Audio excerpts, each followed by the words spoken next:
Hey guys, so I'm gonna try and do this on YouTube and see if it works. Record my reading to you. Remember, Ivan is now in, well, what we think is the zoo, and he's just seen the other gorillas that he's been watching on TV. And just in case you needed to see that picture again, this was the family he kept seeing on TV. And now, today, it says, every day I watch them through my window, the way my visitors used to watch me. See how they chase, groom, see how they play, sleep, see how they live. They're graceful the way Stella was, moving just enough, only as much as they need. They stare at me, heads tilted, pointing and hooting, and I wonder, are they as fascinated by me as I am by them? She. Her hoots make my ears hurt. I admire her intact canines from afar. Her name is Kenyani. She's faster than I am, spry and probably smarter, although I am twice her size, and that too is important. She's terrifying and beautiful, like paintings that move. Door. Today the humans lead me to a door. On the other side, Kenyani and the others wait for me. I'm not ready for this. I'm not ready to be a silverback. I'm Ivan, just Ivan, only Ivan. I decide it's not a good day to socialize. I'll try again tomorrow. Wondering. All night I lie awake wondering about Ruby. Has she already walked through a door like the one I'm facing? Was she as scared as I am? Scared the way she must have been that day she fell in the hole? I think of Ruby's endless curiosity and of the questions she loved to ask. Have you ever danced with a tiger, Ivan? Will your fur turn blue? Why doesn't that little boy have a tail? If Ruby were here with me, she'd be asking, what's on the other side of that door, Ivan? Ruby would want to know, and she would have been through that door by now. I'm ready. Want to try again, Ivan? Maya asks. I think of Ruby, and I tell myself it's time. The door opens. Outside at last. Sky, grass, tree, ant, stick, bird, dirt, cloud, wind, flower, rock, rain, mine, mine, mine.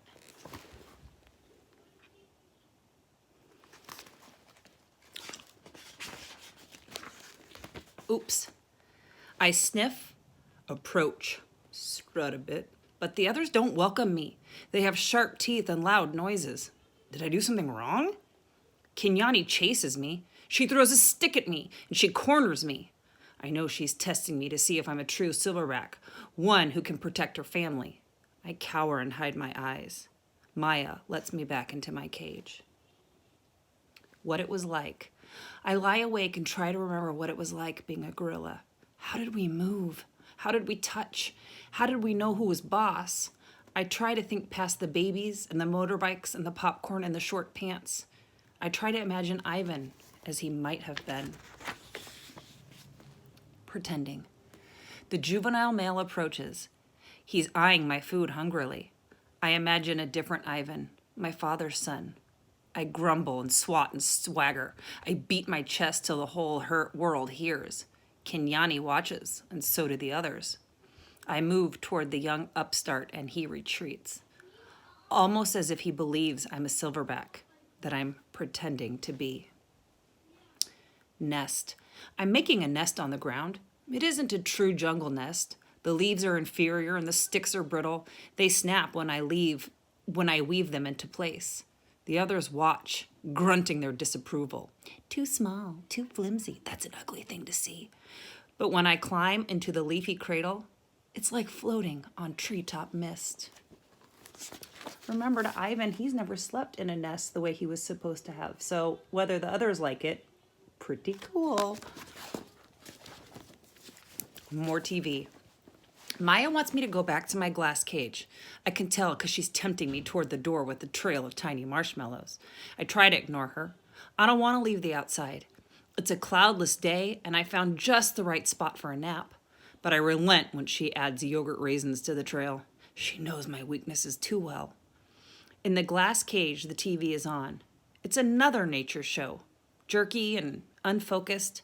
I expect to see gorillas, but none appear. I hear a shrill sound like a toy trumpet. My heart quickens. I rush close to the screen.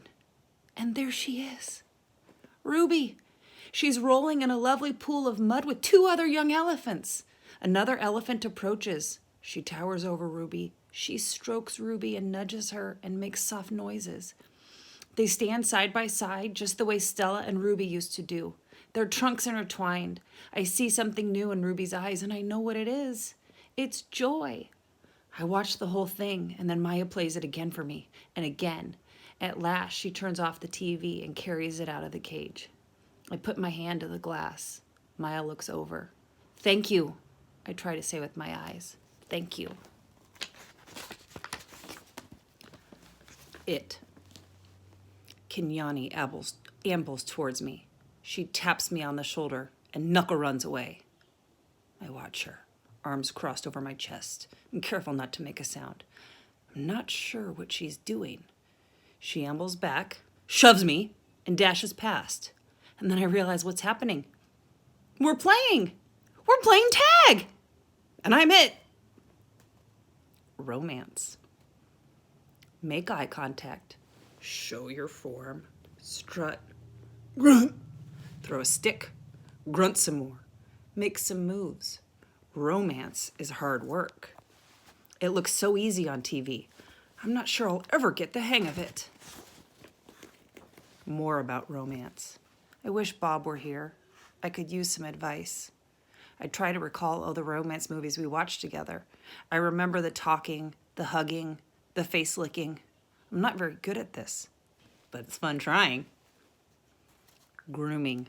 Is there anything sweeter than the touch of another as she pulls a dead bug from your fur? Gorilla romance. Talk.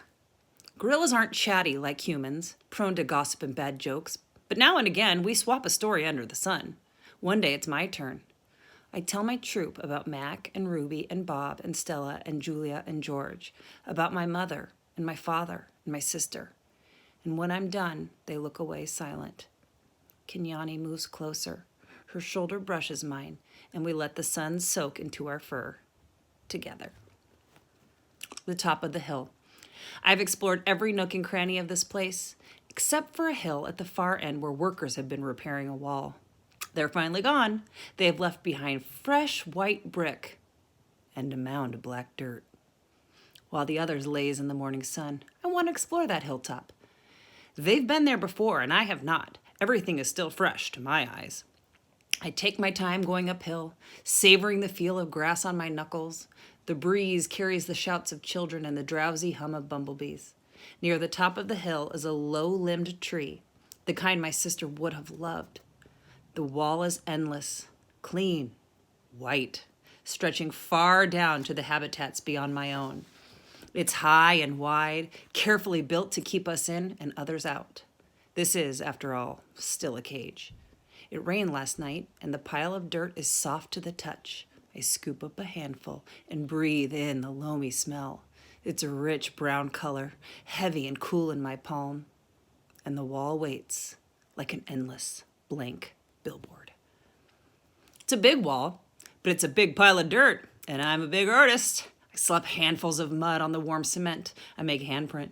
I tap my nose with a muddy finger, and then I make a nose print. I slide my palms up and down. The mud is thick and hard to use, but I keep moving and scooping and spreading. I don't know what I'm making, and I don't care. I make swoops and swirls and thick lines, figures and shapes, light and shadow. I am an artist at work. When I'm done, I step back to admire my work.